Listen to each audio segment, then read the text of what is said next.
Hello and welcome back to Race Review. Today we are watching a race between Strathclyde University in blue and Edinburgh University in yellow. It's a really exciting team race, so stick along to find out who wins. Now as we join the race, they're just off the start line and you can see we have two Edinburgh boats in yellow who are locked out towards the pin end of the line. They've won the pin, but at the cost of two boats being underneath one blue boat, preventing them from tacking. The blue boats, meanwhile, are able to tack off and control the right-hand side, and this is a really common situation where yellow can feel like they've won the middle, they've won the pin, but they don't actually have control of the racecourse. And you can see the yellow boats in a super high mode so that one of them can get over the top, because what they really want to prevent here is they want to prevent a 1-2 from the blue boats as we approach the windward mark. But that tack wasn't quite fast enough. They tack underneath another blue boat there, and now we're approaching the mark with the blue boats in control of their pairs, preventing two tacks, but also with the yellow boats slightly forwards on them, and they really need to keep the momentum up there.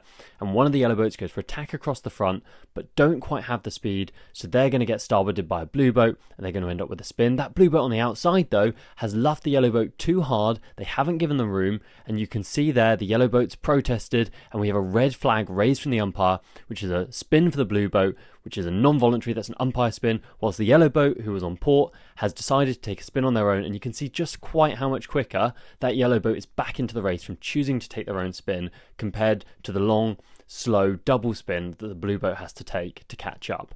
So even despite that, the blue boats have a 1-2 and the course is really skewed. You can see boats attacking along the reach. They're on an almost close-hauled course to reach the next mark, which means that as we come onto the run, they should expect the run to be really skewed too and a bit more of a broad reach than a run.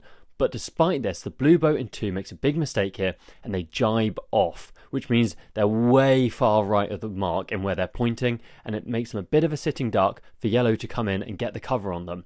So straight away you can see they're slow, they have to do a big luff to prevent losing their position straight away, and all 3 yellow boats right here are on top of them, and this is where yellow really need to stay. They need to stay put here and keep the cover on, but one of the yellow boats just jibes off and is trying to attack the centre of the course, which means that blue once again actually has clear air here, which is not the result yellow want. They need to make that conversion happen really snappily, really quickly, but instead they're sailing 2 of their boats slowly onto a slower side of the course. You can see there's a lot less breeze there. The boats are moving slowly. That yellow boat in the middle is particularly moving slowly, and that yellow boat on the far outside, they might as well just slow down, tack round, something like that, because there's absolutely no way they can get all the way round the outside of that blue boat.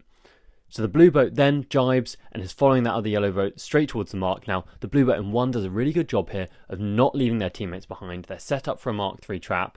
Although their teammates are in a bit of trouble, because yellow haven't got that triple cover on, they're able to set up for a mark trap and reconvert them back through.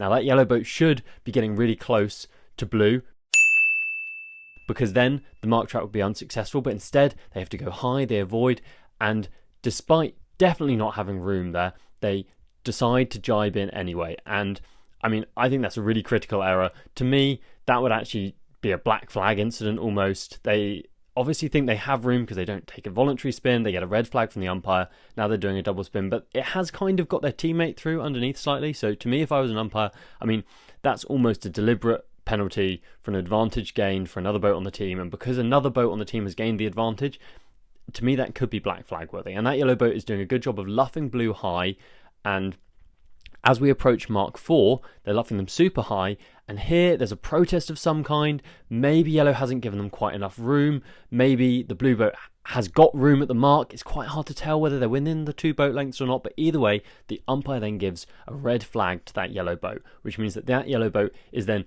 also spinning, and it's a super flag heavy race, as you can see, and that was not a place where yellow wanted to be getting a penalty, because now we have blue in the 1 and then they've got 2 boats who are split in the 3-4, and those 3-4, I mean the yellow boat in 2 can't control both of them, so they're stuck having to pick one, and they're doing an alright job of slowing them. They're not quite far enough forward for that jib flap to be properly effective. They're not really slowing them that well, but they're trying something. But unfortunately, you can see that the other side of the beat is now actually quite fast, and that blue boat is just on a big lift flying in towards the finish line. So in this situation, it was going to be a win for Strathclyde University, who are in the blue boats, and Edinburgh have thrown it away a bit with some flags. They had another opportunity to get into the race on the run with that covering position from that bad jibe from the Strathclyde boats in blue, but unfortunately they weren't able to take advantage of it, and that has left them in a 3-4-6 combination to lose the race. Thanks for watching. If you enjoyed, please consider liking and subscribing.